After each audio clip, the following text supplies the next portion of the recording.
Welcome to qnawire.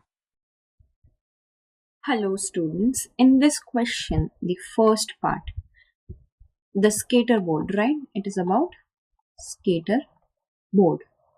So, the force should be constant? No, the force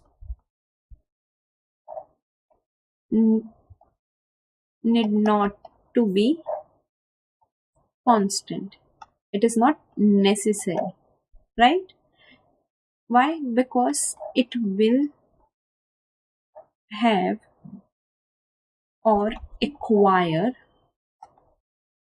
certain velocity, right? It will acquire certain velocity as it rolls down and overcomes the frictional force.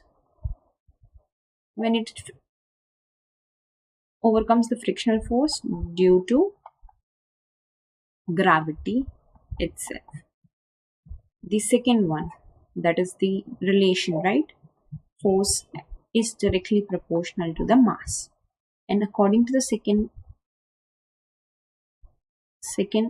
Newton's law, second law of Newton's law. This is the formula. Thank you.